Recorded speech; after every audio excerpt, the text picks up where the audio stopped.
Saludos gente, este es un video que quería grabar hace rato para recomendar libros, pues la gente que ha seguido mi proceso como escritor, músico, quienes han estado como pendientes de mi trayectoria dentro del rap en Latinoamérica o de lo que sea que produzco, al menos en los últimos 7 años siempre me llegan mensajes, especialmente por interno, pidiéndome recomendaciones de libros, de música, discos, y nunca realmente me he sentado a responder.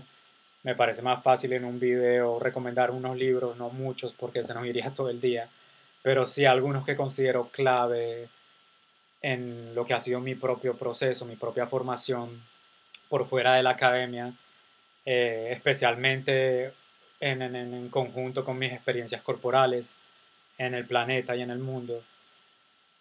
Quisiera empezar esta recomendación aclarando, pues lo que siempre tengo que aclarar en este mundo, tengo que excusarme porque se me lee de forma errónea y a quienes les da bronca este tipo de cosas terminan por distorsionar lo que digo o sacar conclusiones muy superficiales. Sí, todos somos iguales en el sentido de que todos somos carne y hueso, todos soñamos, vamos al baño, nos gusta la comida, el sexo, supongo que en la mayoría de los casos, ¿no? La música, viajar, ese tipo de cosas, pues somos iguales, digámoslo de una forma orgánica, lo somos. Pero por otro lado, y esto no es muy difícil de comprender, pero aquí entran a jugar egos que no nos permiten aceptar ciertas vainas. Fuimos separados hace mucho tiempo, desde 1492 al menos, cuando el sistema, cuando un nuevo mundo, digamos, se apropió del resto de los otros mundos, por decirlo de una forma, se hizo global, una imposición global. Los cuerpos fueron clasificados, digamos, en Latinoamérica con el genocidio de nuestros ancestros. Fueron, fue posible la creación, la acumulación de un poder que hoy en día sigue existiendo. Esto no es el pasado, lo mismo con la esclavitud de las personas negras. Antes incluso de 1492, las personas negras ya estaban clasificadas como algo bajo, como algo para ser esclavizado, acumulado, como propiedad privada. Digamos, en lo que llamamos el mundo árabe y China, ya el negro tenía ese carácter abyecto de esclavo y de comercio para acumular poder. 1492 lo que hizo fue hacer eso global, a la par con el genocidio de los pueblos indígenas del planeta. Y eso determina mucho nuestro presente. Las relaciones personales, lo que llamamos amor, muchas cosas, y nadie tiene por qué ponerse bravo por esto. De hecho, esto me lleva a otra cosa. Yo siempre digo que deberíamos tener la humildad de aceptar nuestras posiciones de mundo.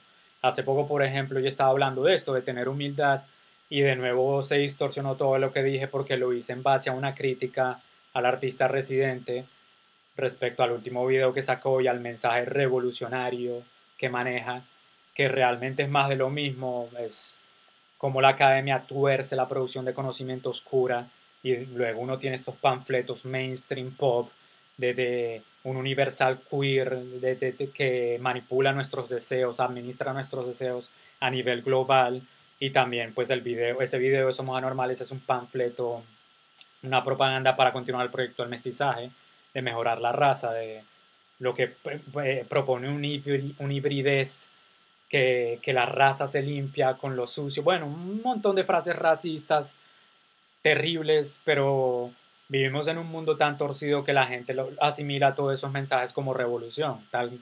Así va el asunto, especialmente en Latinoamérica donde el mestizaje está tan avanzado, porque yo diría después de viajar en África, en el norte global, ahora se le está aplicando esa propaganda a la población negra. Ahora, hace 50 años era muy raro ver a una pareja, era un poco tabú que una mujer blanca se metiera con un negro en Washington o en Londres.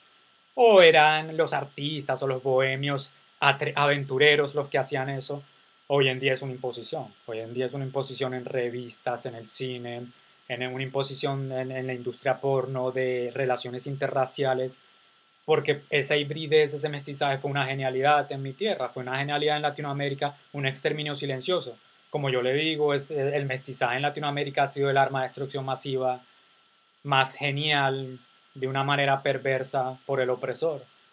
Porque además el mestizaje siempre se inclina a los deseos y las fantasías del opresor, mientras que nunca tiene amor a su lado oscuro, sino lo vuelve un fetiche, una prenda de vestir, pero no va más allá de eso. Ese video simboliza mucho lo que estoy diciendo y obviamente cuando uno se mete con estos artistas mainstream pop del rap, especialmente del rap, entra un fanatismo ahí detrás, un fanatismo que dice que uno es fanático, uno es el fanático, ese fanatismo lo tilda a uno de fanático, no seas fanático y tal, el amor todo lo puede, somos una sola raza, la raza humana, todos somos uno, bla, bla, bla, un mensaje súper hueco y superficial que realmente no problematiza nuestras relaciones sociales y en busca de alternativas, ¿no? Ya eso es a lo que yo me refería con tener la humildad de aceptar nuestras posiciones del mundo. Yo no lo estoy diciendo como que yo soy la Madre Teresa de Calcuta, ni me interesa hacerlo. Eh, lo digo como es algo que nos compete a todos. Todos los que habitamos este planeta, las que habitamos este planeta, tenemos ese compromiso de realmente enfrentar nuestros egos, así como yo tengo un ego inmenso, eso nos habita a muchos, un ego tremendo. Y eso es necesario, creo yo, es de las pocas alternativas que tenemos para mejorar nuestras relaciones y en últimas salvar el planeta y crear alternativas de sostenibilidad que sí funcionen, pero mientras no enfrentemos esos antagonismos, nada va a pasar. A eso me refiero con ser un poco más humilde, porque por ahí pille más de uno distorsionando, ay no, miren a este pues tan humilde, que no sé qué, hasta burlándose y ni siquiera entendieron de lo que estaba hablando. Bueno, quería aclarar esas cosas, sí, todos somos iguales, pero no es tan difícil de comprender, pero bueno. Eh, también quiero decir algo, en estos libros hay unos libros que he leído que claramente no fueron escritos para mí. Por ejemplo, hay muchos que son escritos por pensadoras y pensadores negros que obviamente hablan desde la experiencia negra y son libros que están dirigidos especialmente a la gente negra. Me parece que eso es importante, es una cosa importante para tener en cuenta porque si no es donde entran las apropiaciones de otros conocimientos o de otra producción de conocimiento.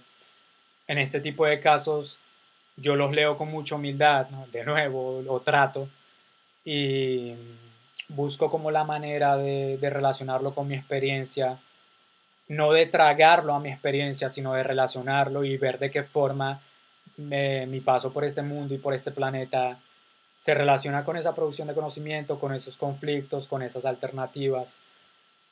Bueno, empezaré por este libro que se llama Red, White and Black, escrito por Frank P. Wilderson III. Otra cosa, muchos de los libros que voy a recomendar están en inglés, porque como actualmente vivo en Londres, con planes de regresar a mi tierra en un futuro, obviamente para mí el lenguaje, manejar el lenguaje en estos países es clave para moverse a nivel de la sociedad civil, de trabajos, de relaciones.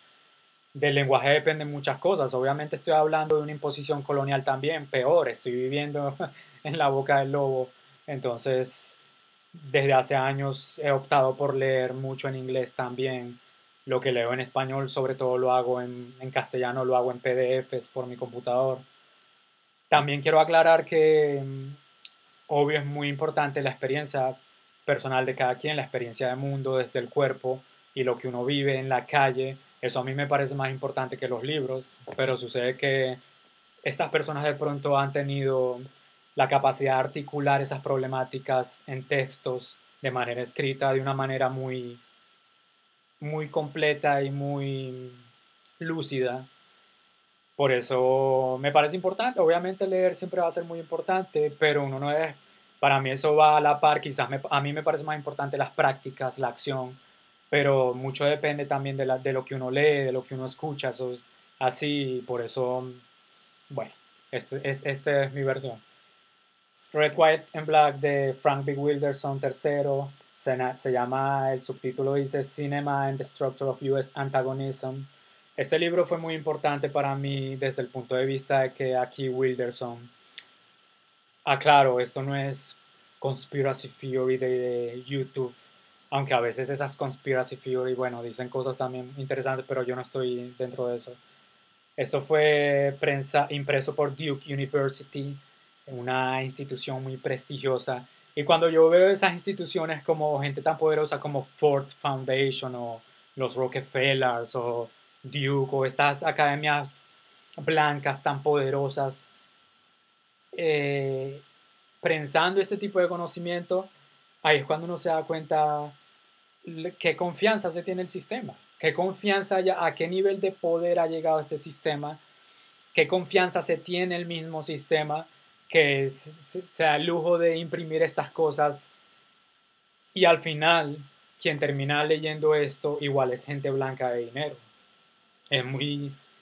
Es terrible, es triste porque en mi opinión la gente negra, especialmente porque esto fue escrito por un negro, Wilderson es negro y habla desde la experiencia negra, esto debería ser, a mí me encantaría que la gente negra, digamos, en lo que llamamos Colombia, con todos esos conflictos en el Chocó,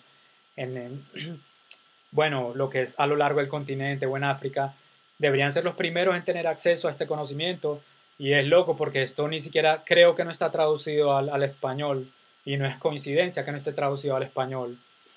Son las personas que tienen privilegios de movilidad a nivel global, blancas de la Academia Latinoamericana, quienes van al norte, chupan todo lo que esto dice y lo transforman a favor de sus categorías, de sus marcos categoriales. Más adelante hablaré de eso. También disculpa si este video va a ser un poco académico el lenguaje, pero siempre lo he dicho, estamos atrapados en el lenguaje porque por un lado lo que en apariencia son cosas muy simples de entender en el día a día, sobre todo quienes vivimos cuerpos no blancos, lo entendemos desde que nacemos, estamos tan domesticados que es difícil llegar allá y quien monopoliza este conocimiento de nuevo es la academia, son grandes instituciones blancas de mucho poder y se ha creado desde hace años un lenguaje especializado como que uno tiene que ser un superhumano para entender estos libros y esta producción de conocimiento, lo cual es una mierda, obviamente, es una mierda porque es la gente de la calle, de la selva, de la montaña, quienes deberían tener acceso a esto, quienes más deberían entender esto, y esto está monopolizado. Yo me he dado cuenta en Twitter, en la calle, en las universidades, quienes manejan este tipo de conocimientos, irónicamente, son personas blancas de dinero en el norte global. Bueno, este libro me parece muy clave porque aquí Wilderson, quizás como nadie más lo ha hecho, partiendo de pensadores negros como Frantz Fanon, muy importantes. Fanon, bueno, no tengo libros de Fanon acá, los tengo guardados. Quizás debí traerlo, pero bueno, para saltarme un poquito. Fanon fue un pensador negro que hablaba de esa experiencia usando el psicoanálisis desde donde le servía y siendo consciente de que esas eran herramientas blancas, pero que es lo que hay, es el mundo que vivimos. Él estratégicamente usaba eso para hablar de la experiencia del negro en un mundo violento, en un mundo lleno de violencia o sea, un mundo que según sus palabras tiene que finalizar, ending the world, como finalizar el mundo. Con esta premisa no se refiere a tirar una bomba, pues, y que se acabe el planeta Tierra, no se refiere a eso, sino se refiere a finalizar el mundo tal como lo conocemos respecto a un sistema injusto, supremacista, blanco, antinegro, que hasta que no termine nunca vamos a tener un acercamiento a una verdadera justicia, más allá de la izquierda y de las personas blancas con sus marcos categoriales y su producción de conocimiento feminista blanco, izquierdista, universal queer. Eso está lejos de alguna alternativa. Eso funciona en su mundo, en su mundo. Por eso este libro a mí me parece interesante porque Wilderson, tomando desde esa tradición, desde esa producción de conocimiento, esto obvio es reciente, dice Red, White and Black, como separando entre rojo, blanco y negro dentro del contexto del territorio norteamericano haciendo referencia a la gente blanca, a la gente nativa, a los indígenas de esa parte del territorio y a la gente negra traídos por el Atlántico a raíz de la esclavitud y de ese otro genocidio. Y él no lo señala desde una política de la identidad, porque cuando uno habla de esto salen esos decoloniales del rockstar de Latinoamérica. Ah, pero es que tú hablas de la política de identidad, eres esencialista, tal. Aquí no se está hablando de una cuestión cultural, culturalista, ni nada de eso. Se está hablando, en efecto, de algo muy profundo, muy, muy profundo, que cuando uno logra entenderlo, cambia mucho la percepción que se tiene de mundo y de planeta. Aquí Wilderson, por ejemplo, habla de cómo una, él dice el colonial settler, como el invasor colono blanco, pues, cómo en esa acumuló poder a través del genocidio indígena y de la esclavitud negra, también genocidio negro, y cómo se formó un antagonismo estructural, sistémico, estructural y ontológico, que en términos académicos significa como nuestro paso, una forma de estar en el mundo, algo muy profundo que determina nuestro paso por el planeta y el mundo. Él habla de cómo aquí, cómo en realidad vivimos un antagonismo, una estructura que nos hace antagonistas, porque, y él toma, por ejemplo, lo hace a través del cine, toma películas de Hollywood creadas allá en Estados Unidos para ir profundo en esas relaciones antagónicas que vivimos. Como por ejemplo esta es con Halle Berry, Monster Ball, creo que sí, Monster Ball. En el primer capítulo él habla de cómo los blancos se supone que tiene una humanidad, es lo que goza de humanidad. Cuando habla de lo rojo, de lo indígena, eso me aportó mucho porque yo vengo de esa tierra y me aportó mucho. Yo traduje, de hecho, está en mi blog, traduje de hecho un pedazo del capítulo cuando habla del rojo, porque él habla como en Estados Unidos y en el mundo prácticamente hay cuando los de izquierda blancos o la gente de izquierda se acerca a lo indígena, digamos, hay una relación legible entre ellos cuando se habla desde discursos de soberanía. En eso el izquierdista blanco se identifica y se une al nativo, digamos, se unen en la lucha, aliados supuestamente, porque es una gramática de opresión entendible para la gente blanca, al hablar de pérdida de tierra, al hablar, a pesar de que lo indígena lo vivió desde otra forma, pero es algo legible para el izquierdista, el pobre blanco, eso es legible, es una gramática de sufrimiento y de opresión legible, mientras que cuando el indígena habla desde el genocidio, teoriza desde el genocidio, cambia todo porque una persona blanca jamás va a poder entender eso. De hecho, la gente blanca a nivel ontológica se ve beneficiada estructuralmente por ese constante genocidio de los pueblos indígenas del planeta. Eso es algo que le cambia a uno mucho la perspectiva porque en Latinoamérica sobre todo el mestizaje está tan avanzado que incluso, por lo menos en mi caso, cada vez que viajo y comparto con distintos pueblos indígenas, eh, la gran mayoría están intoxicados con la voz del opresor. Todas sus soluciones y alternativas las crean la gran mayoría. Obvio, yo no soy omnipresente como Dios. Yo no sé, de pronto estoy seguro, habrán pueblos que entienden esto mucho mejor de lo que yo lo puedo entender, porque pues yo soy mucho más blanqueado, completamente blanqueado. Pero con los que yo tengo contacto y hablo, siempre hablan desde Marx, desde Butler, cuando hablan del feminismo es Rosa Luxemburg, Simone de Beauvoir y todas. Es como que, mierda, pero es que ¿cómo podemos encontrar una alternativa si nos pensamos, nos soñamos, nos reímos y nos lloramos desde la voz del opresor y desde su producción de conocimiento, sus marcos categoriales? Y ahí entra mucho a jugar lo que Wilderson habla, por ejemplo, respecto al genocidio, porque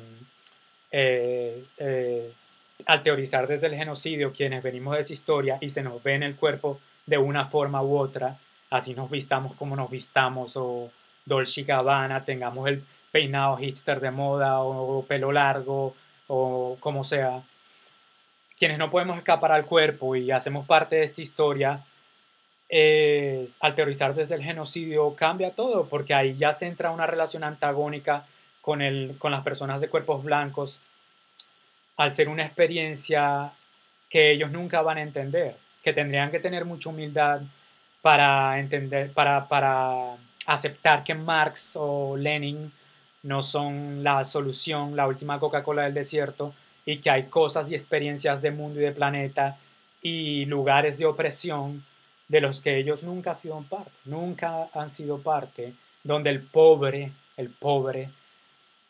se queda corto, es una categoría de opresión blanca realmente, se queda corto al momento de tratar de profundizar en alternativas, pero aquí Wilderson va más profundo todavía, porque cuando entra al black, el negro, por ejemplo, habla de cómo a los descendientes de ese continente indígena, indio, digamos, que pues no indio de la India, sino por decirlo de alguna forma, se identifica más con la voz del opresor para tener validación blanca y sus aliados y tal, y entonces uno va por allá bien lejos y se encuentra un montón de alemanes y franceses hablando de los zapatistas con mochilas arhuacas, con masticando hoja de coca y con ayahuasca y hablan lenguas y son más indios que uno, mejor dicho.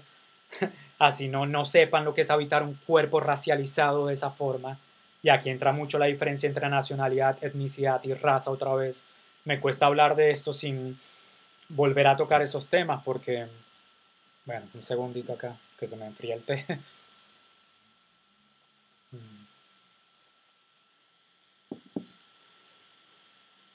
Nacionalidad de nuevo hay que excusarse, pero bueno, yo entiendo que esto no lo enseñan en las escuelas y también yo era muy ignorante de estas vainas hasta hace muy poco en mi vida, digamos. Nacionalidad es las naciones, el Estado-Nación es una creación blanca a raíz de una acumulación de poder, lo que estoy hablando, del genocidio indígena, de la esclavitud y genocidio negro. Colombia, colombiano, es un bulto ahí donde pretenden meter a todos en un bulto de blancura y un imaginario y una forma de pensarse blanca. Es un proyecto que va además a la mano del mestizaje en Latinoamérica. El proyecto de nación siempre ha ido a la mano del mestizaje, se complementan el uno y el otro.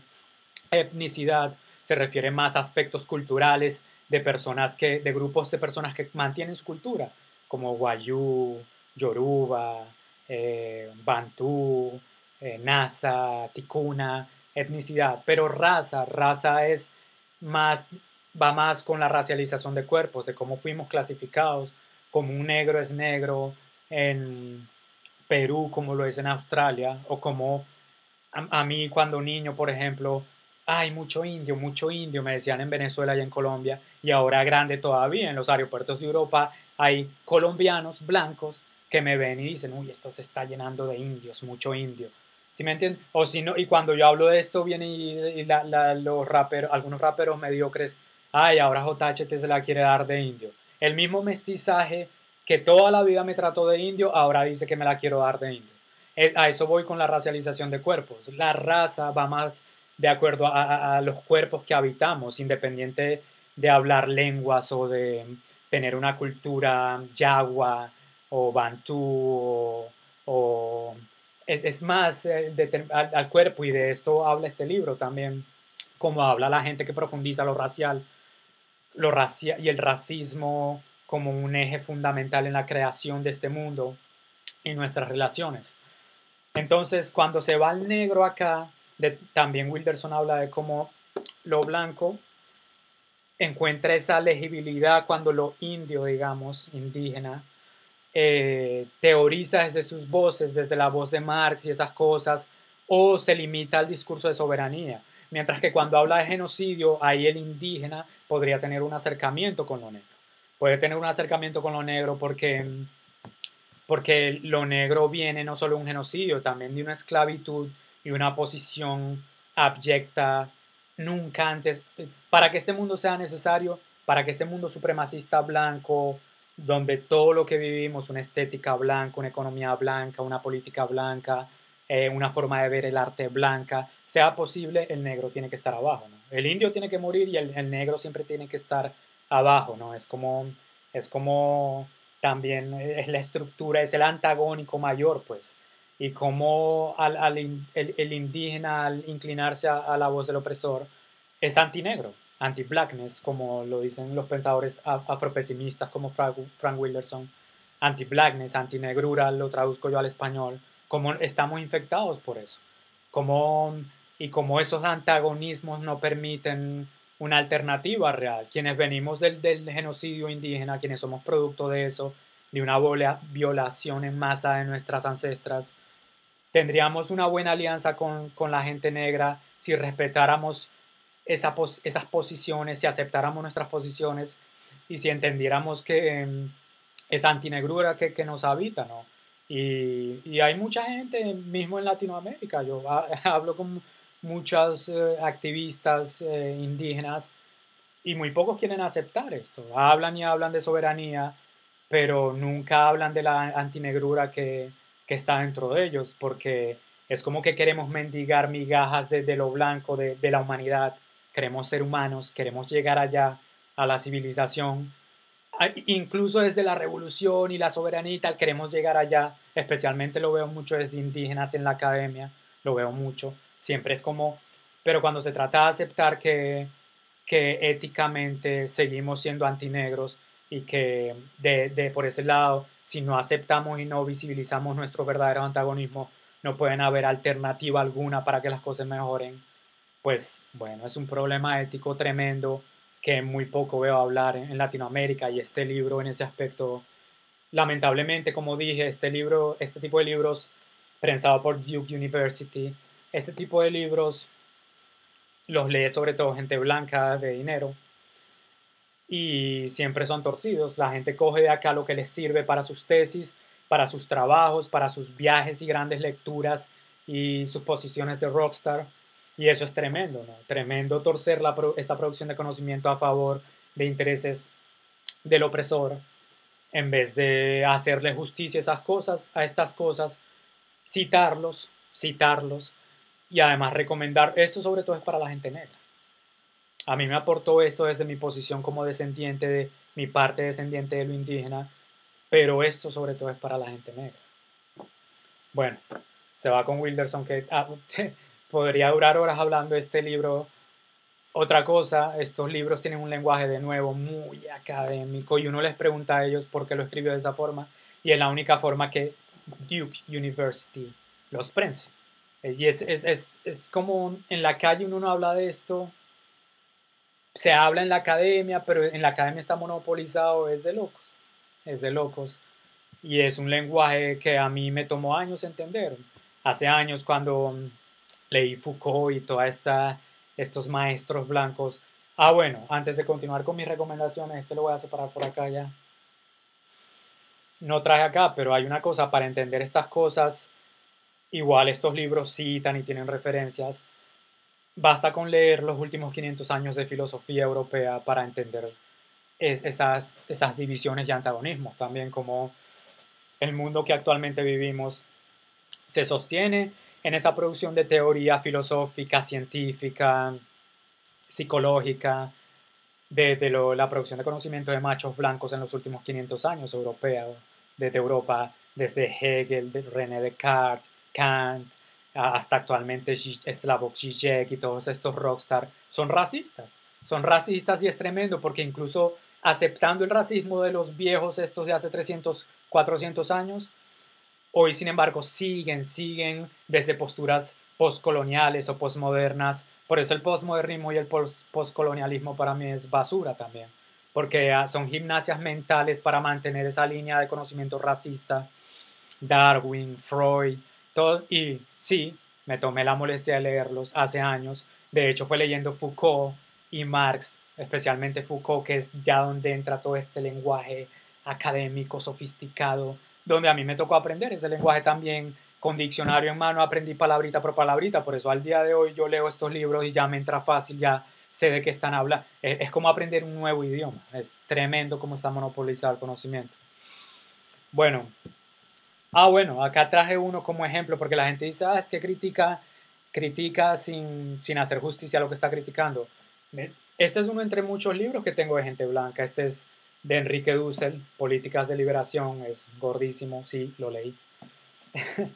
Y, y bueno, este es un gran ejemplo de lo que estoy hablando.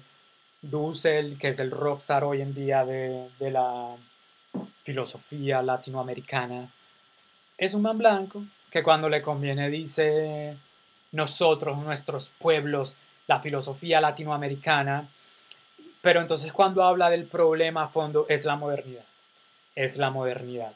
Y entonces él habla de la transmodernidad como, o sea, el problema es la modernidad. Y sí, últimamente en entrevistas recientes lo veo tocando el tema del racismo, no sé qué, pero es muy superficial, no, el racismo sigue siendo un pie de página porque el problema es el neoliberalismo, la modernidad. Ese es el problema. Da risa, pero también da rabia porque cómo es posible y como hay muchos en rockstar académicos en Latinoamérica, que no tienen esa humildad de la que estoy hablando. No tienen esa humildad porque se les caen todos los créditos y todas esas posiciones de poder que tienen. No es la modernidad. Y peor, Dussel habla de la transmodernidad y se va más allá de 1492, se va años atrás. Y es increíble como aún así no es capaz de ver la degradación del negro desde antes de 1492 y cómo ese abyecto hizo posible el mundo que vivimos cuando se globalizó después de 1492. O lo indígena tampoco le ve carácter fundamental al genocidio, al constante genocidio indígena, porque no es el pasado, como formación de mundo. No ve ese racismo estructural que crea una supremacía. Es un blanco liberal. Cuando habla de blancos malos, habla de Trump, los fascistas, los nazis, como su pupilo, que es el nuevo rockstar académico acá en el norte, entre los blancos, Chicarello Maher, que sigue la misma línea. Cuando señalan, no, son eh, Trump, los fascistas, los sionistas, que es pura retórica izquierdista, es como, mierda, mi hermano. ¿Por qué no te miras hacia adentro y por qué no aceptas? ¿Por qué no lo aceptas? ¿Por qué no? ¿Por qué cuesta tanto? Porque, porque a mí, por ejemplo, hoy en día yo tengo que aceptar que dentro de mí habita una antinegrura en esta estructura de poder sistémica que vivimos y un machismo también. Es, si uno no acepta esas vainas, ¿cómo se puede construir otra cosa? Es mi pregunta. Dussel, siempre la modernidad, no sé qué, habla del racismo cuando es conveniente, pero sigue siendo un pie de página y los malos Trump, ¿no? Y todavía en una narrativa de los estados y no sé qué. O sea, es increíble cómo pensadores como Wilderson van mucho más al fondo del asunto, pero no son conocidos en Latinoamérica. Pues Dussel es un rockstar, cualquier cosa que Dussel dice, y seguramente Dussel ha aportado mucho también en análisis históricos que él tiene, en la creación de este mundo, ha aportado. Yo no estoy deslegitimando todos sus aportes, pero también me parece que hay una mala voluntad en él y en muchos, Boaventura de Sosa Santos, que son white saviors, salvadores blancos, que la gente oscura en Latinoamérica abraza como son nuevas versiones de Jesús, porque siempre tenemos esa actitud de sálvanos, white Jesus, sálvanos, ven y siempre no podemos creer en nosotros mismos y en nuestra producción de conocimiento, o no podemos escuchar la producción de conocimiento negra. Bueno, aquí tengo otro que traje para que Wallerstein, que es otro rockstar en la Academia Latinoamericana, lo mismo, incluso Dussel lo cita mucho. Otro man blanco que ahora que hablar de racismo y de colonial se puso de moda, también está hablando de eso, pero no va al fondo, el problema sigue siendo la superestructura y el Estado, la modernidad, no sé qué. Y bueno, pues esos son los personajes que son escuchados y que con seguridad Wallerstein conoció a Fanon, de hecho, y hasta hace unos 3 años sacó, cuando Fanon se puso de moda en la academia, ya chupado, pues, que es lo que Wilderson habla también. Wilderson habla de cómo Wilderson dice, por ejemplo, white people is police and police is white people. La policía como institución es la gente blanca es la policía, asegurando de que la sociedad civil esté en orden. La sociedad civil es antinegra desde su fundamento y tiene que estar en orden. Y, o sea, eso es una vaina muy profunda. Y, y es increíble como Wallerstein hace poco cooptó a Fanon, la academia cooptó a Fanon de repente se puso de moda y ahora un montón de gente en Argentina, de negrólogos, les digo yo, escribiendo de Fanon, y ellos saben mejor lo que Fanon quiso decir. Es tremendo, eso es lo que yo llamo parasitismo, es como, vamos hermano, porque acepta más bien las vainas y en lugar de andar hablando por Fanon, porque no aceptan otras cosas, siempre es buscando un reconocimiento, que es lo que dice Wilderson también.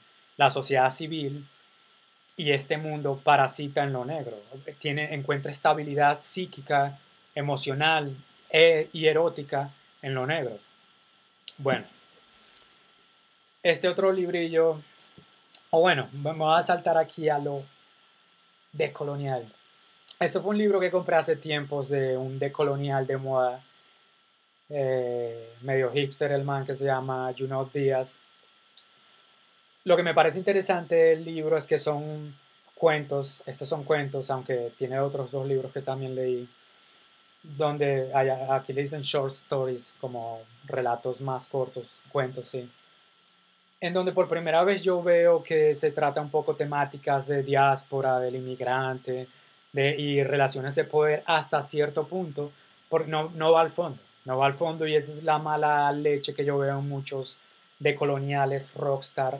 Este man ganó Pulitzer, y desde que uno gana un Pulitzer, un Oscar, un Grammy o un premio Nobel, pues bueno, desde ahí ya uno tiene que empezar a cuestionar que hay algo raro.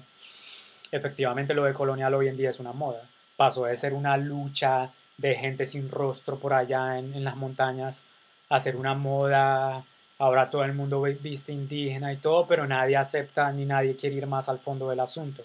Eso es lo problemático que yo encuentro en hipster de coloniales, como un rapero popular en Latinoamérica también, que, o sea, a veces es como que hicieron de las luchas, parecen un muñequito con Kinder Sorpresa, parecen como, provoca como comer, parecen como muñequitos de plastilina coloridos, como, yo no sé, o sea, han hecho de algo muy serio, han hecho estéticamente una cosa que, pero ahí también yo me cuestiono cosas. Yo sé que hasta cierto grado uno tiene que hacer legible lo que está diciendo, porque no todo el mundo tiene acceso a este tipo de producción de conocimiento, y si uno hace música, si uno hace libros, hasta cierto punto yo sé que este tipo de escritores han tenido que hacer legible lo que dicen para poder vender o para poder comunicar un mensaje.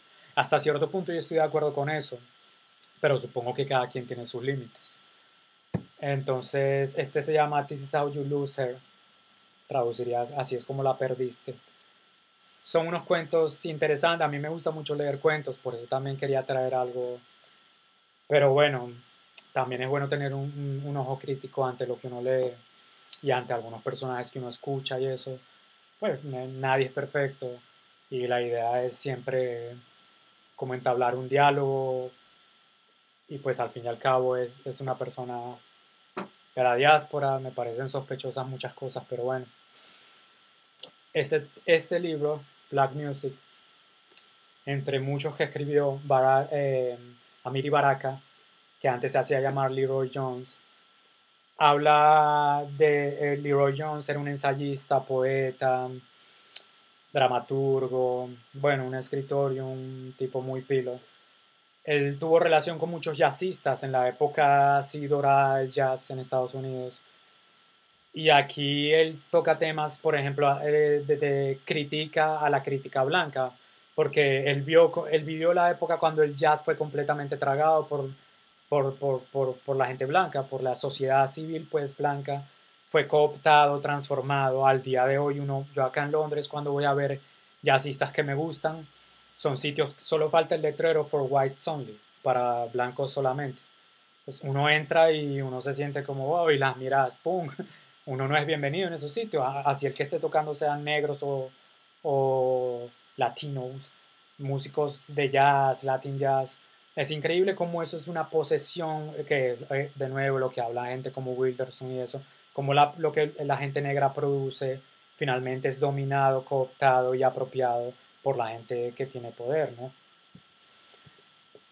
Leroy Jones habla de eso en la música a raíz de estas cosas. Es por eso que yo digo que la música no es un lenguaje universal, que es lo que la gente dice, como la música está más llevada a sentimientos y a esos márgenes abstractos, lo que uno siente, esto nos une, no sé qué, cuando en realidad detrás de la producción de música también han habido muchos crímenes, apropiaciones, Hoy en día el rap, hoy en día el rap, al rap le pasó, al hip hop le pasó lo mismo que el jazz, es increíble. Sin ir muy lejos, en Colombia ya hay una rosca de raperos que son ahora que el rap es industria ya, esos son a los que pum, les va bien y no sé qué. Y nadie habla de esto. Y siempre, para mí esto siempre ha sido una invitación a hablarlo, pero la gente se pone brava. Bueno,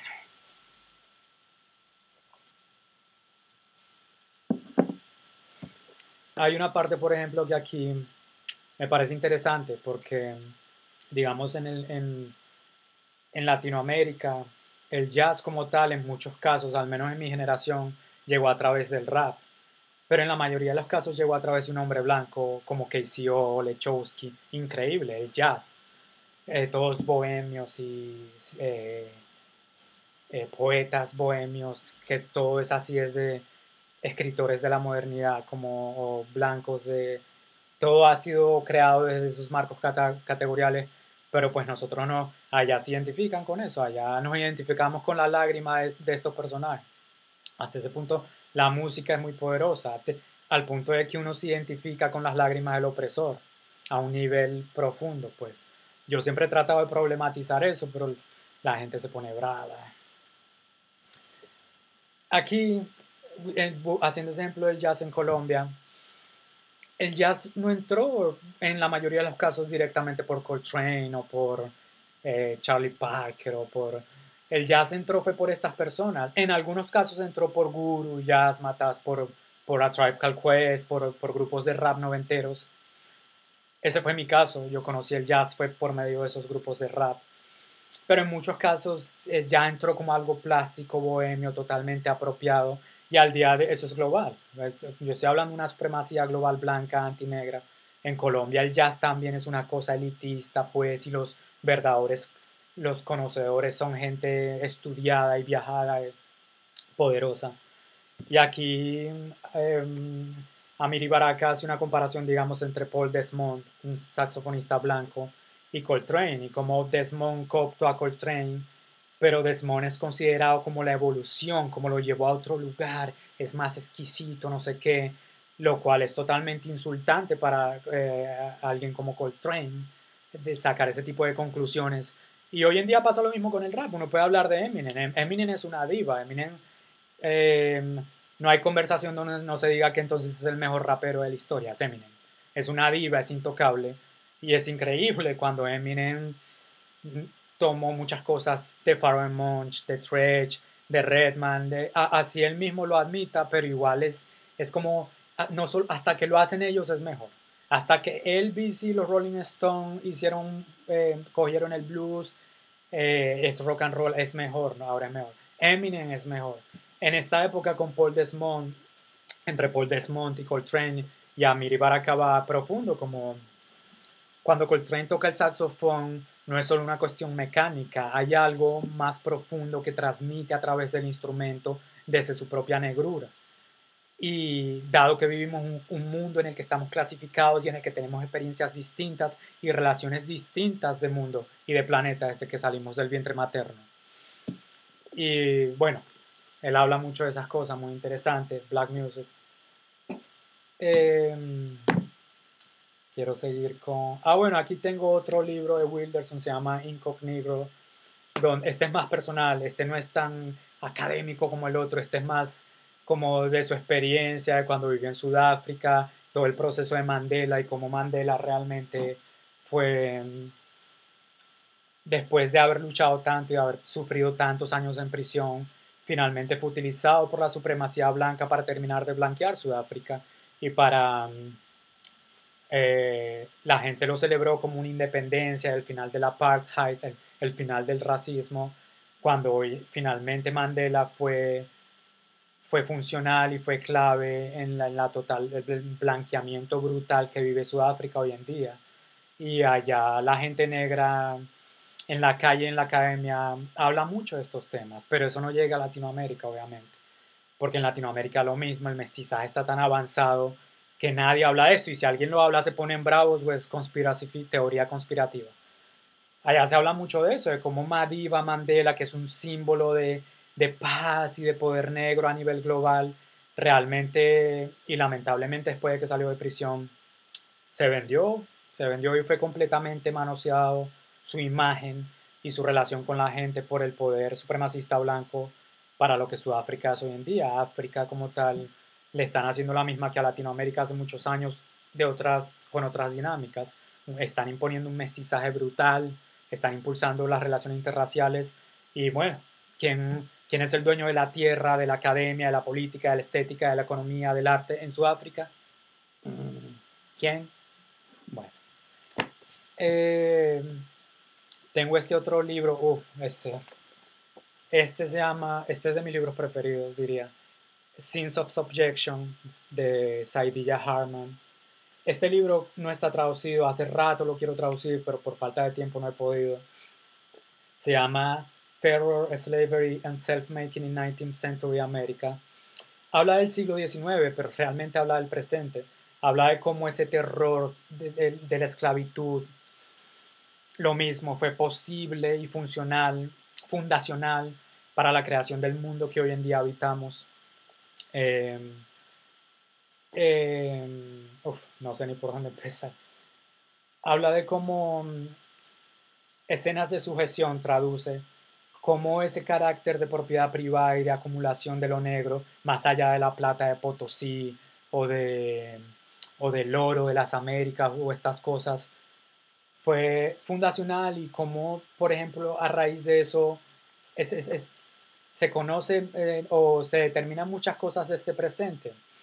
Por ejemplo, cómo de nuevo el sufrimiento y esa total abyección de los cuerpos negros sirvió para una estabilidad psíquica, de diversión y erótica, emocional, para crear la sociedad civil tal como la conocemos hoy en día, para un poder supremacista blanco que habitamos hoy en día a nivel global, antinegro, cómo se formó el terror a través de la diversión, cómo se ponían a cantar a estas personas contra su voluntad o hacer actos sexuales o degradantes, totalmente degradantes para la construcción de lo que hoy conocemos como el espectáculo, por ejemplo, o el sufrimiento negro como espectáculo hoy en día en Internet, como los linchamientos de ahora, es la policía la que está haciendo white people is police, police is white people, haciendo linchamientos o las muertes en el Mediterráneo, lejos de todo el mundo poner una banderita de Francia, como cuando moría un francés en algún acto de violencia. Para la gente, por el contrario, esto es normal. Hoy en día es normalizado. Sí, es normal ver eso en internet, en la televisión. Este libro habla de cómo se creó, de cómo eso fue normalizado, ese sufrimiento, desde qué punto y desde qué punto es fundacional para el mundo que vivimos. Las relaciones de poder, la creación de ese poder, algunos espejismos que se tienen por empoderamiento y agenciamiento. A mi parecer, este libro sí que debería ser leído por muchas personas. Sí, Red, White and Black debería ser leído, en mi opinión, por los descendientes indígenas y los que venimos del genocidio en Latinoamérica y la gente negra sobre todo. Este libro debería ser leído por la gente negra. Es una mujer negra la que lo está escribiendo. Peor, este libro ha sido cooptado, y yo lo sé, sino que me da pereza ponerme a escribir al respecto, por feministas blancas rockstar de Latinoamérica, como Rita Segato, como esta italiana Silvia Federici, como que plantean un feminismo blanco, desde un homogéneo mujer, desde sus marcos categoriales marxistas, y se nota que esas personas ya de edad, rockstar feministas blancas en Latinoamérica, han tenido acceso a esto. Se nota mucho que cogieron lo que les convenía de lo que Saidiya Hartman dice y lo torcieron a favor de sus voces. Eso para mí es criminal. Eso para mí, la misma María Lugones. María Lugones nunca hablaba de la humanidad de unos y la no humanidad de otros. Siempre era desde una cuestión postcolonial, medio decolonial. Hace un año la vi hablando de cómo todos éramos mapuches, no sé qué, yo como que... Y hasta hace poquito, hace 3 meses vi una entrevista donde hablaba de la humanidad. No, es que es el humano y el no humano, cosas que estas personas están hablando hace años. Claramente la ha leído pero obviamente nunca la citan, eso es criminal. Este libro no tiene traducción y no es casualidad que no tenga traducción. También es impreso por Oxford University, una institución grande, los Rockefeller, una institución muy poderosa. Y de nuevo, eso deja claro el poder, ¿no? Y la confianza que se tiene en el sistema de imprimir estas cosas y venderlos bien caros. Pero finalmente es lo mismo, quien habla de este libro son las gente blanca de plata en Londres, en París, en New York, quienes tuitean y hablan de Saidiya Hartman. Han hecho de Saidiya Hartman un fetiche. Hicieron de esto tan serio, cool, el fetiche hipster para hablar, tomando café orgánico, ambientalista, vegetariano, en un sitio hipster. Es tremendo. Este libro fue escrito hace 20 años y para mí la relevancia que tiene hace 20 años y todavía no está traducido ni nadie habla de esto en Latinoamérica. Es increíble, hay un capítulo en el que habla de los sentimientos y de las relaciones, de cómo esas relaciones desiguales de poder han determinado también lo que conocemos como amor.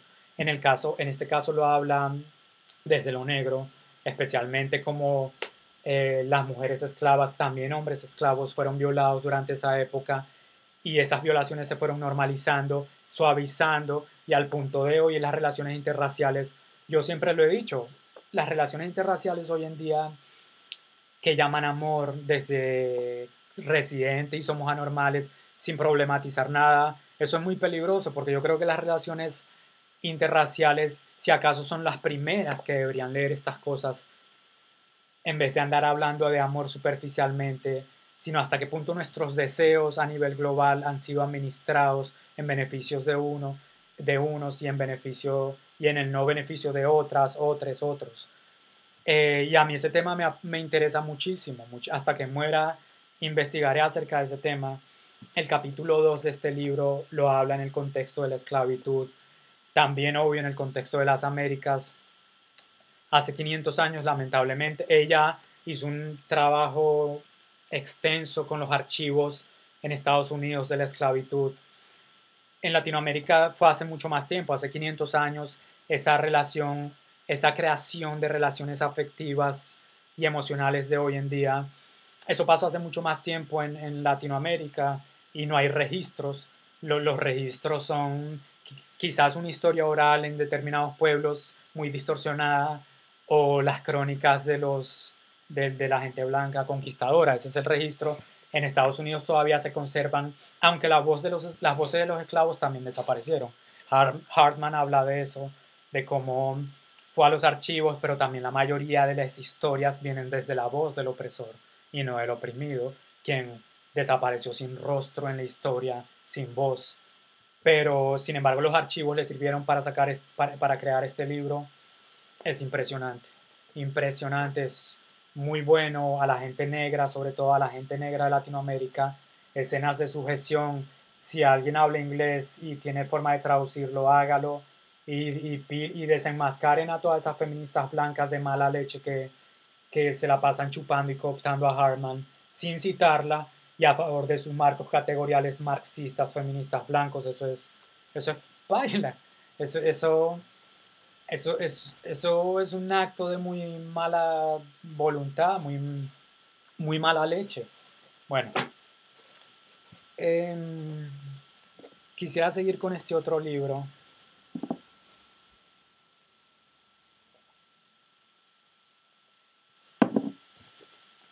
Se llama Orality. Es Orality, Listening and Knowledge in 19th Century Colombia. Muy parecido a la relación con los archivos. Es escrito por Ana María Ochoa Gautier, una mujer no blanca nacida en lo que conocemos como Colombia.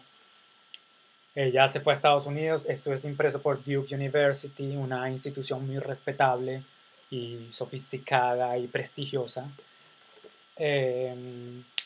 Este libro me parece muy interesante porque es otro tema que me apasiona mucho y es, por ejemplo, cómo la música, lo que conocemos como hoy, lo que registramos como música audible o no audible, también fue manipulado tras relaciones coloniales, pero más que coloniales, genocidas y esclavistas, y como tanto la diversidad de sonidos en el planeta fue reducido al registro, pues do, re, mi, fa, sol, la, si, bemoles sostenidos, sus acordes, no sé qué. Fue en casi como los sonidos del planeta fueron encasillados bajo el ojo europeo, en esta ocasión no solo el ojo, también el oído europeo, que es lo que hoy en día conocemos como música. Cuando yo recuerdo en mi álbum Tambores de Agua, yo utilizo un instrumento de los Shona que se llama Envira, con mucho respeto, y un grupo, una persona, cuando yo hice una crítica de cómo allá nos lloramos con las lágrimas de Lechowski, KCO, mientras no tenemos amor propio por lo que se produce desde nuestros cuerpos y eso, ahí mismo salió un personaje de uno de estos grupos hipster de allá, que cuando hay tragedias como lo de que siempre son Petro esto, Peñalosa esto, Peñalosa, o la tragedia de el Putumayo, son los primeros que salen a activistas y tal, y no sé qué, que esos grupos que se ponen nombres en francés, Garçon, Petit Garçon y todos estos, sale un personaje de esos metiéndose conmigo por medio de Twitter, citándome y todo en mi cuenta de Twitter diciendo, ah, ya escuché tu disco, ya es pura bulla, no sé qué, esa es pura, a eso voy, cuando uno se atreve a arriesgarse a otros sonidos, no a repetir la versión jazz de KCO, Jazz Magnetism, no a como un mamarracho, una caricatura ahí, sino cuando uno se atreve a otras cosas, quizás más dado al oscuro, es bulla, eso no es música, eso. Y obviamente no lo estoy diciendo como que yo no estoy atrapado, yo estudio música todos los días de mi vida y lo hago, mi oído está completamente blanqueado también, mi tímpano está completamente blanqueado. Bueno, este libro habla de cómo durante el siglo XIX en Colombia, en lo que conocemos como Colombia, la gente blanca europea y las élites blancas en Colombia entendieron que no solo había una diversidad de la naturaleza, en los animales, lo que llaman biodiversidad, a ser explotada, que al día de hoy es el proceso de paz, no es la continuación de esa explotación, sino también había muchos sonidos que nunca fueron registrados.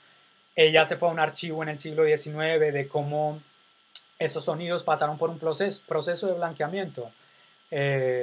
Habla de los bogas en el río Magdalena, cuando cantaban, que para el europeo eran gritos horribles, para los bogas era algo musical y una forma de comunicarse. Es muy interesante respecto a la música, a los sonidos. En mi álbum Tambores de Agua yo fui muy influenciado por eso. De hecho, muchas canciones yo hice percusión con agua también. En muchas canciones no solo fueron tamboras, también con agua, por eso le puse al álbum Tambores de Agua también. No solo referente al agua va a ser un conflicto en un futuro y que tenemos que cuidarla y no puede privatizarse, sino también en referencia a esos sonidos le metí agua, le metí sonidos de la naturaleza, le metí sonidos de la selva. Fue por eso también, como fue mi acercamiento a relacionarme con otras maneras de crear música y sonido. Este tema a mí hace mucho tiempo me apasiona también. Y este libro me parece muy chévere. A mí me parece que Ana María Ochoa Gautier es de esas personas que saben muy bien de este sistema, entienden que probablemente conocen a Wilderson, a Hartman, Duke University, probablemente se han leído, pero ella no como la gente negra, ella nunca dice blanco, supremacía. Lo mencionan de vez en cuando, pero entonces siempre es la modernidad y el colonialismo, no con la mala leche de otros como Dussel, sino como una forma de legitimar su producción de conocimiento para ser impresa, creo yo, tal vez esto es un juicio apresurado, tal vez estoy equivocado, pero me da la impresión con algunos artistas y escritores, y de hecho a mí me va a tocar hacer lo mismo en un futuro, si la salud me lo permite, yo ando en ese dilema ahora de encontrar un equilibrio para legitimar lo que digo, para que sea digerible y para evitar también dolores de cabeza y lecturas superficiales de gente que que lejos de ver intenciones que yo tengo de también visibilizar nuestros antagonismos en busca de mejorías, me leen como un loco ahí, racista inverso, complejo de inferioridad, frustrado, envidioso, bla, bla, bla. Posiblemente a mí a futuro también me toque, en esas estoy ahorita, modulando mi vocabulario. Es una mierda lo que estoy diciendo, pero es increíble que uno tenga... Eso dice mucho del poder de estas personas y hasta qué punto otras tenemos que modular lo que decimos a riesgo de ser completamente invisibilizados y excluidos. Me parece que algunos escritores optan por maquillar también cosas para que no suene tan agresivo, pero uno se da cuenta que entienden, también sueltan frases que uno sabe. Bueno, Aurality. Este libro es de una brasileña que brasileña, una nacionalidad, una mujer negra que se llama Denise Ferreira da Silva. Ella vivió en Londres por un tiempo, creo que ahorita vive en Estados Unidos. Se llama Toward a Global Idea of Race, es que significa como hacia una idea global de raza. Es muy interesante porque al principio ella destruye a todos estos filósofos europeos que aún son citados en la academia, que aún son enseñados en la academia y en las escuelas, como Hegel, por ejemplo, y cómo todo eso sirvió para tapar lo mismo, lo racial como un elemento fundacional y creador del mundo que hoy conocemos como algo a nivel global que determina las relaciones económicas, sociales, amorosas, artísticas. Este libro tiene un lenguaje supremamente académico también, es denso en ese aspecto, pero lo recomendaría también. No sé si está traducido realmente, tal vez está al portugués, pues ella nació allá, pero yo lo tengo en inglés, hacia una idea global de raza. Qué vaina, todo esto está escrito en lenguas coloniales, obviamente, pues es el mundo que vivimos, lenguas coloniales, lenguas blancas que habitan nuestros cuerpos blanqueados. Es muy profundo también, muy bacano. Este libro, para este sí me voy a tomar un té primero.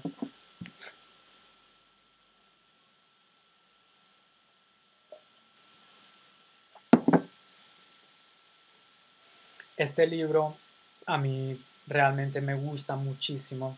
Se llama Amalgamation Schemes por el escritor Jared Sexton.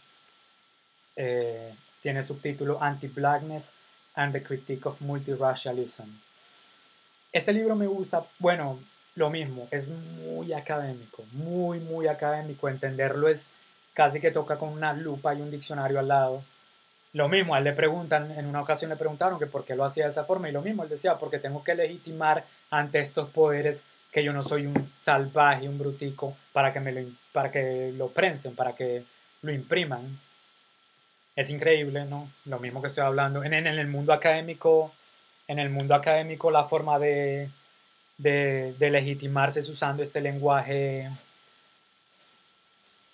también súper complejo y complicado. Este libro trata de algo que a mí también me apasiona y me parece muy importante a tocar, a tener en cuenta, y es lo que yo siempre hablo del mestizaje y de las relaciones interraciales y de lo que se creó hoy en día como el multiracialism o lo multirracial o multicultural en la academia, que fue en los últimos 20 años que se ha impulsado más el mestizaje entre negro y blanco. Él lo toca desde ahí, aunque también hace mención del mestizaje en Latinoamérica, que es lo que yo he venido investigando desde hace años, más en Latinoamérica. Él lo toca desde el contexto blanco-negro. Cómo a raíz de la imposición de las relaciones interraciales se está creando este nuevo sujeto mestizo, negro-blanco, aquí les dicen moca. Él es un mixed race, él es mezclado, Jared Sexton, es decir, es negro, porque finalmente, aunque es más clarito, su cuerpo es el de un cuerpo negro.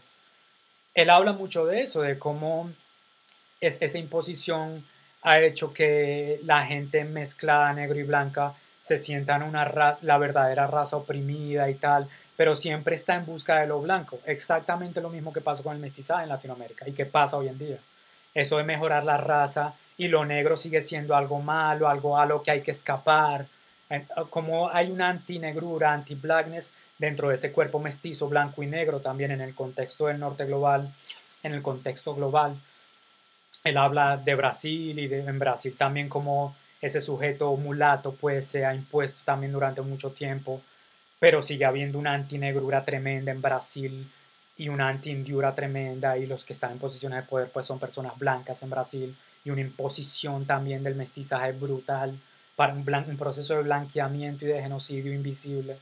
Él habla en el contexto de cómo los estudios multiculturales y multirraciales han sido una farsa y han mantenido este sistema racista en orden, lo han mantenido funcionando, lo han engrasado ahora desde el multiculturalismo y el multirracialismo, Amalgamation Schemes.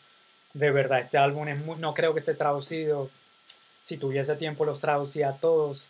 Es un libro muy bacano, muy completo, va hasta el fondo también.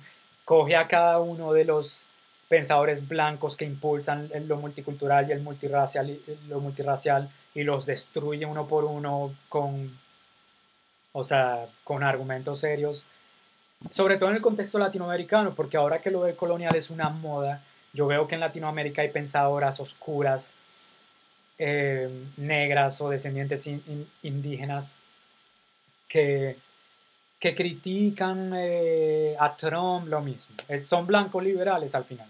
Critican a Trump, los fascistas, no sé qué, pero entonces tienen que legitimar a tal punto su vocabulario para ser visibles en la academia, porque finalmente están dentro de la academia y es lo que les da de comer, que hablan desde lo multicultural y lo multirracial o el liberalismo blanco. Eh, Trump, los fascistas, el racismo, pero todos es el arco iris y tal del universal queer. Ojo, acá yo no estoy criticando a las personas gays, lesbianas y trans, total apoyo, pero mi total apoyo es cuando se cuestionan cosas también desde lo racial, de cuando nuestros genitales no están atrapados por los deseos del opresor, porque así como las relaciones heterosexuales y este machismo que vivimos es una imposición. Hoy en día lo queer y el arco iris, si somos anormales, es la nueva imposición también. Nuestros genitales y deseos y apetitos, o lo como quieran llamarlo, siguen siendo administrados y manejados por las personas en poder a favor de sus apetitos y sus deseos y de una economía libidinal, una acumulación de deseos que produce poder para estas personas. En una parte Sexton habla de eso también. Hartman hablaba de eso en el contexto de la esclavitud. Sexton lo habla más en el contexto presente en un pedazo. Es, es tremendo, porque a mi manera yo he venido hablando de esto desde hace tiempo en el contexto latinoamericano, desde hace mucho tiempo. Cuando leí este libro fue para mí como, por fin alguien lo dice, por fin, y de qué manera lo dice mucho mejor de lo que lo he dicho yo, pero en ese lenguaje súper académico y eso. Muy importante, y lo mismo, sobre todo en esas personas, parejas interraciales, me parece que deberían leer ese tipo de cosas, y creo que eso es un acercamiento más a lo que llamamos amor, lo que sea que eso signifique. Creo que se podría haber un mejor acercamiento a las amistades y al amor, digamos en el contexto de mestizaje, donde hay familias, donde una tía en mi familia. Yo tengo tías blancas, primas negras, primos indígenas, pues que mucho más marcados en el cuerpo que yo, y donde al no entender esas relaciones de poder y esas, y todos estos asuntos, esa es mi pregunta: ¿cómo podemos recuperar nuestra familia? ¿Cómo podemos tener relaciones amorosas, sexuales, de pareja o como sea, más justas y entre amigos? Esto para mí define muchas cosas. Es muy profundo. Todo lo que yo escribo gira mucho en torno a esto, porque como estamos categorizados y clasificados, aunque digan que no, aunque digan que somos una raza, la raza humana, y somos anormales y tal, y sacan videos y todos coloridos, todos somos uno, esos sí, videos súper racistas, pero no es el tema de hoy, o si es. Me parece que estas son cosas que hay que cuestionar primero, que mejorarían nuestras relaciones, pero que para aceptarlas tendríamos que ser, vuelvo a lo mismo, más humildes, me incluyo. Todos tendríamos que aceptar posiciones de mundo y de planeta. Y esto no se enseña en la Academia Latinoamericana. Esto no se enseña en la Academia Latinoamericana, donde uno tiene gente como el que dice nosotros los pueblos latinoamericanos, que hablan de una filosofía latinoamericana que en verdad es blanca, en verdad sigue siendo blanca, critican el eurocentrismo todo el día, pero son más eurocéntricos que ellos no hay nadie.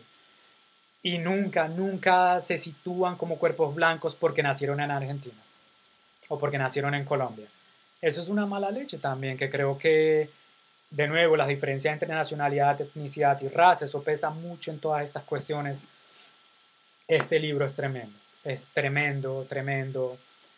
O sea, bueno, es tan complejo, me dan ganas de leerlo en este mismo momento, pero no tendría, bueno, de hecho estoy mirando, es increíble.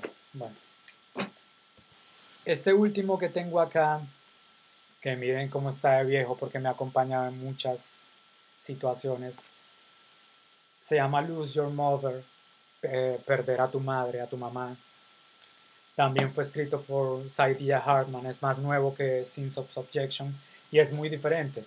Escenas de sujeción es mucho más académico, lo mismo, este es más como una historia personal y obviamente esto es algo que yo lo recomendaría a la gente negra sobre todo. Yo me identifico desde un punto de vista de que ella fue hasta Ghana, al ser ella una hija de la esclavitud, un producto de la esclavitud en Estados Unidos, sin parentescos, con los parentescos dañados por este poder blanco, pues el extremo opuesto es gente a la que les fue quitada su concepción de tiempo, su concepción de familia, su concepción de sexo, su parentesco, han sido atropellados de una forma tremenda. Los pueblos indígenas de Latinoamérica también, aunque no en la misma medida. Eh, Me gusta porque desde que yo dejé Colombia y cada vez que yo viajo a Colombia, invierto mucho tiempo en ir a lugares lejanos. La primera vez que fui buscando mis raíces a través de la tierra de mi papá, la tierra de Pijaos, Quimbayas, buscando archivos también, haciendo trabajo. Y algo que a mí me ha dolido, ha creado mi voz actualmente, sigue siendo un motivo de seguir y de tratar de establecer un diálogo, aunque quienes me leen superficialmente me critiquen y me critiquen con babosadas, es el hecho de que allá, por ejemplo, lo de colonial se puso de moda y todo el mundo se viste indígena y un montón de gente hablando de los ancestros, y yo los miro como, ¿de qué ancestros estás hablando? ¿De qué ancestros estás hablando, mi hermano o mi hermana? ¿De qué ancestros estás hablando si tú eres blanco? ¿De qué ancestros estás hablando? ¿De los que vinieron acá y se violaron un poco de gente? Porque yo no sé cuáles son tus ancestros, pero son los que hablan lenguas y se pintan la cara y van a donde los hermanos mayores como a redimirse. Ay, no, sí, mis ancestros. Eso es algo que yo veo mucho en Latinoamérica y por el contrario, gente como yo, esa es la moda de colonial, pero otras personas, cuando yo viajo, busco mis raíces y busco como encontrar esa cartografía de esa parte indígena en mí.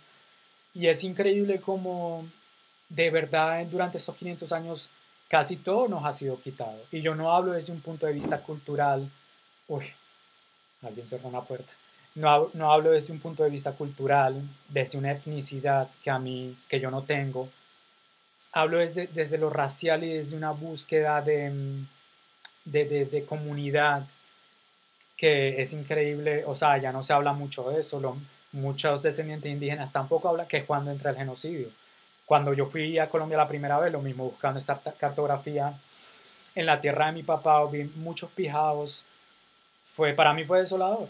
Llorándole a la cruz, sigue estando la misma iglesia colonial en ese pueblo, con el Jesús blanco colgado y la gente de marca indígena, así no hablen lenguas o se vistan corporalmente racializados, llorándole y rezándole al Jesús blanco, mendigando a los turistas blancos que creen no serlo porque nacieron en Argentina o en Australia.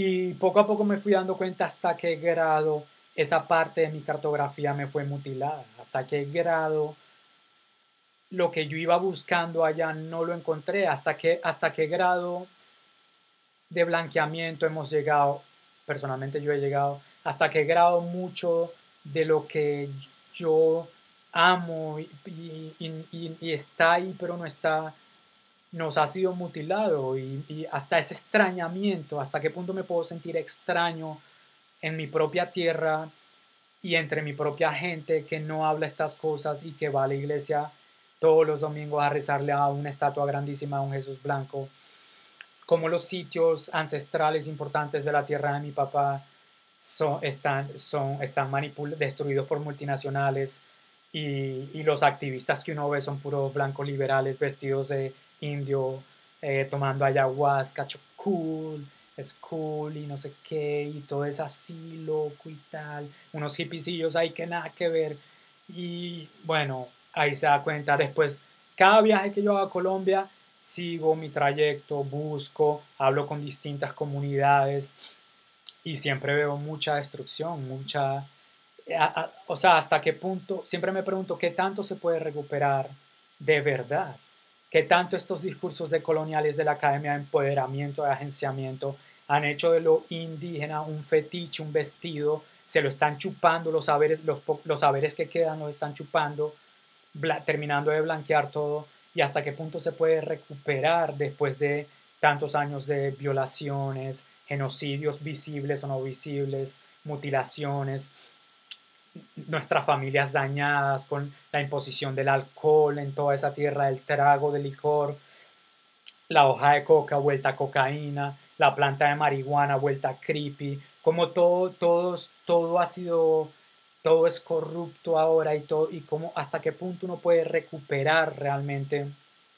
Yo me meto hasta lo más profundo de la selva, ríos, montañas, y siempre veo es un poco antropólogos blancos de Dinamarca, de Francia, y los grupos indígenas subyugados todavía, complaciéndoles sus deseos académicos, investigativos, estabilizando, en el caso relación blanco-indígena, estabilizando el psique, la estabilidad psíquica del hombre blanco a través de esa relación con lo indio en el monte.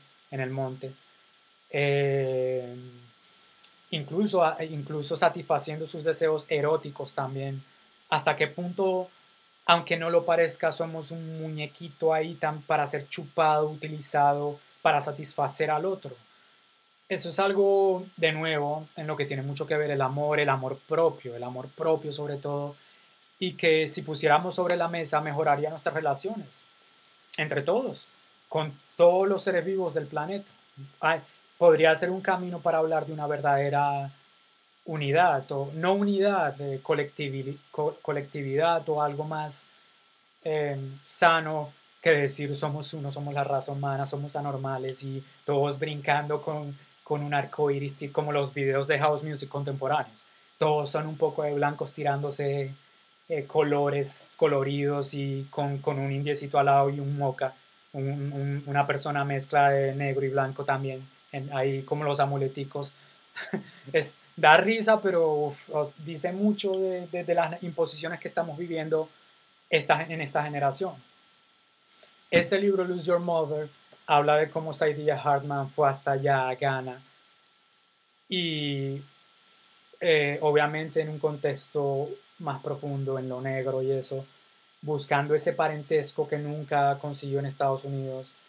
Es un libro muy fuerte, muy triste. De hecho, mucho de lo que yo he escrito, haciendo un paralelo con los viajes que hablo en lo personal, ha sido a esa forma también. Ha sido un proceso de investigación y de ver y de recuperación, de decepción, de aceptación. Uno nunca deja de asombrarse también. La última vez en el Amazonas, por ejemplo, un ticuna que nos estaba guiando un grupo por la selva, solo le hablaba a unos británicos, a unos blancos. Y era impresionante, todo lo que nos hablaba al grupo era de la grande Grecia, la antigua Grecia, la gran Europa. Y yo lo miraba y era un pelado ticuna que probablemente pues así sobrevive, así se gana su dinero, pero hasta qué punto de subyugación.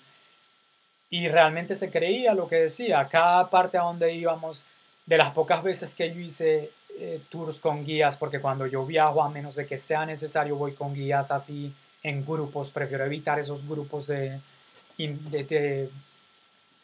algunos parásitos y vampiros que no se encuentra por allá.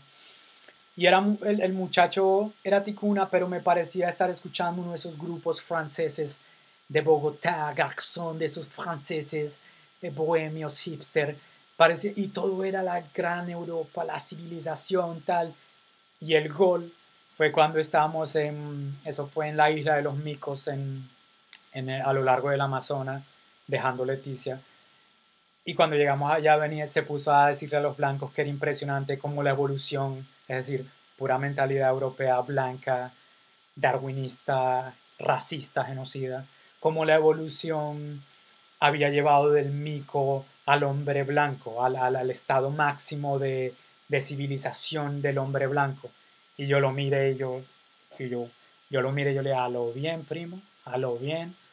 Y el pelado, pues, bueno, entonces esas son las vainas que se romantiza mucho la selva y tal, pero uno vaya y uno investiga y uno encuentra como incluso chamanes y mucha gente totalmente subyugados, chamanes con el White Jesus, con el Jesús blanco colgado en la maloca, o es tremendo, tremendo. Incluso me acuerdo, esto sí fue con un yagua, creo, un yagua que nos fuimos por la selva. Esto sí con mi compañera, los tres nada más, hablando de estos temas, lejos en la selva. Y él me decía como esa misma tarde iba a llegar un grupo de alemanes que pagaron cada uno 10 millones de euros. No, no, perdón, ¿qué estoy diciendo?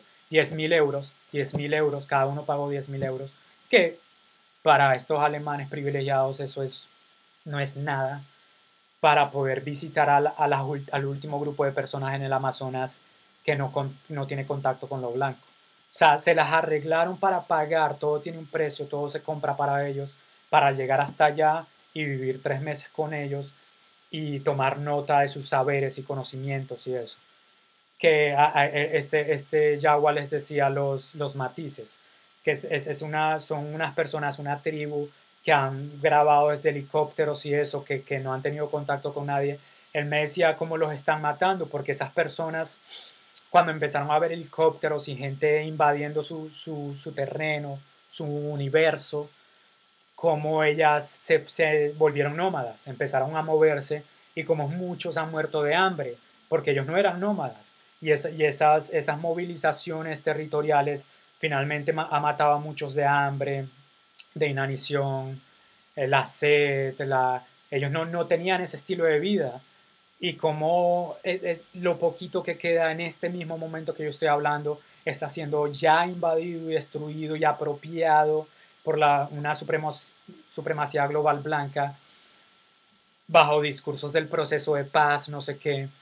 Y eso es algo que a mí me impresiona mucho, porque cada vez que viajo a Colombia, desde norte a sur viajo, hablo, investigo, trato de encontrar, de trazar mi cartografía, de hacer, y cada vez me doy cuenta hasta qué punto hemos sido mutilados, hasta qué punto, incluso aquellos que mantienen desde la etnicidad una lengua y una cultura, incluso esos que no solo racializados indios, sino que mantienen eso, han sido mutilados. O sea, esto es muy profundo y me parece muy importante hablar. Nadie lo habla porque, pues, por supuesto, somos anormales y todos brinquemos coloridos. Todos somos progresistas. Otro, bueno, siguiendo ya. Bueno, hablando de eso, acá tengo un libro que se llama Since Predator Came, desde que llegó el depredador, que es una serie de ensayos por el nativo americano Ward Churchill. Yo traduje uno de estos ensayos, está en mi blog, se llama Notas acerca del genocidio. Y lo que hizo él fue tomar, como el único registro que hay en Latinoamérica de este crimen, ha sido las crónicas de los españoles. La gente indígena que investiga estas cosas, muchas veces, aparte de una historia oral, el mayor acercamiento que hay, lamentablemente, igual que en el caso negro, es la voz del opresor. Es el archivo de los invasores blancos colonos, que las crónicas donde detallaban cosas, es como de lo único donde hay que agarrarse.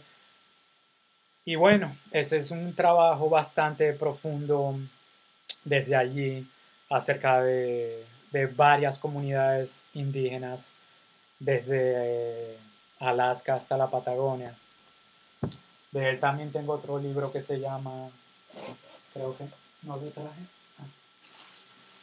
se llama, ay, no, lo dejé en el otro cuarto, que se llama eh, Fantasies of the Master Race, que se llama Las fantasías de la raza del máster, del amo. Y es muy interesante porque también hacen relación al cinema, y hoy en día el cine, pues como después de la Segunda Guerra Mundial, como los alemanes perfeccionaron ese modo de expresión para un sometimiento y un lavado cerebral de masas, y como después de la Segunda Guerra Mundial la gente blanca de Occidente y Estados Unidos hacia allá perfeccionó el cine al punto que es increíble. Uno va al cine y todas esas películas mainstream de Hollywood son tremendos lavados cerebrales, son violentísimas, así hablen de amor, son súper racistas, son tremendas, son las fantasías blancas, quienes son los que tienen el poder de hacer esas películas con esos efectos especiales a ese nivel global, de distribución global.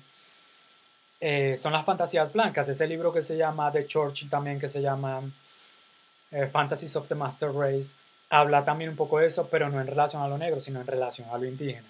Es muy interesante también. Acá tengo, por ejemplo, dos libros de una escritora negra que se llama Octavia Butler. Este se llama Kindred. Este salió hace poco como una novela gráfica, se la regalé a mi parcero Pablo Villafrade. Es muy interesante, es de ciencia ficción, es una escritora de ciencia ficción. A mí también me gusta mucho leer ciencia ficción y tengo muchos, pero no me da el tiempo, ya voy casi por 1 hora y media. Este habla de una mujer negra que viaja al pasado, a la época de la esclavitud, para vivir la experiencia como esclava. Es tremendo. Kindred es muy recomendado. Octavia Butler, eh, una escritora de ciencia ficción tremenda. De ella también tengo este que se llama Bloodchild, que es una serie de short stories, de cuentos también, todos de ciencia ficción. Alguien que a mi parecer haya traducido esas realidades de genocidio, esclavitud, relaciones desiguales en términos de ciencia ficción y fantasía, que lo haya hecho súper bien Octavia Butler. De hecho, hace poco recomendé en mi página de Facebook el cuento que se llama Bloodchild, Hijo de Sangre. Ese sí está traducido al español y lo compartí por mi página de Facebook, pues si alguien quiere buscarlo y leerlo. Tengo más libros, pero ya me pasé el tiempo que quería. Espero esta lista haya servido. Yo sé que al final muchos dirán, pero ¿qué? Si eso no está traducido al español y yo no hablo inglés, bla, bla. Es una crítica muy justa, muy totalmente aceptable. Pero pues eso es lo que yo les puedo recomendar por el momento. Tal vez sería bueno empezar a crear conocimiento desde la sombra, allá en Latinoamérica también. Pero tener cuidado, por ejemplo, Silvia Rivera Cusicanqui también, Cusicanqui la Aymara, ella habla del mestizaje también y de cómo hay injusticia dentro del mestizaje, pero lo hace finalmente desde una postura multicultural, multirracial, como lo que Sexton critica. Este sujeto sheje que ella habla, ella dice que finalmente el mestizo y los blancos son los que más sufren con esto, y es como que, a lo bien, a lo bien. A mí me da la impresión que cuando un académico o un artista es aceptado por grandes instituciones y les dan premios y los sacan a Austria y se van para estos lugares, regresan completamente cambiados. Empiezan a justificar al opresor y a hacerlo víctima y tal. Por eso creo que cuando uno produce conocimiento o lee o comparte estas temáticas desde la sombra, es bueno hacerle justicia, pero hacerle justicia de verdad. Y quienes están relacionados en esto, las personas blancas que habitan el continente, no tienen por qué ponerse bravas con esto. No tienen por qué ponerse bravas. Ahí es cuando yo hablo de una humildad de a veces tener que callarse, echar para atrás, dejar que el otro hable y produzca su conocimiento y ya dejar tanto protagonismo. Y esto va en raperos también. Pues que yo sé que se lee como envidia y tal, lo peor, raperos con ciencia y eso, nunca va a haber, nunca va a haber ningún tipo de justicia si optamos por ponernos bravos en lugar de investigar. Creo que hay mucho, en mi opinión, creo que hay mucho por producir, no solo en términos literarios, desde la sombra, musicales en Latinoamérica hay tantas cosas que no se hablan y que uno las habla y se ponen bravos o son difíciles de digerir. Me parece que hay mucho por producir, hay mucho por comunicar dentro del mismo rap. Si uno le hace justicia al rap, que es música negra, una forma de hacerle justicia es en vez de blanquearlo y hacerlo totalmente industrial en conferencias, una forma de hacerle justicia es cambiando un poco las narrativas y de pronto hacer otro uso de las imágenes y de lo que tratamos de comunicar. Hay mucho por hablar y mucho por comunicar. Me parece que eso está casi sin tocar, con excepción de muy pocos raperos. Y mi esperanza en lo literario, en lo musical, en el mismo rap, dentro del hip hop, es que nuevas generaciones entiendan lo que estoy diciendo. Se arriesguen un poquito, salgan de querer ser Casey O, Lechowski o Residente y reír con la risa de ellos y llorar con las lágrimas de ellos y más bien empezar a hablar desde nuestra propia voz y desde experiencias que esas personas nunca van a entender y que quizás son necesarias por compartir hoy en día a lo largo del continente y que quizás pueden crear alianzas de verdad con lo negro, alianzas más honestas y menos vampiras y parásitas. Bueno, son mis recomendaciones. Si se puede en un futuro recomiendo unos discos, música. Eso me tramaría mucho hacerlo. 1 hora y media. Fue más largo de lo que creía. Pero gracias a quien vio el video completo. Espero sirva de algo. Chao.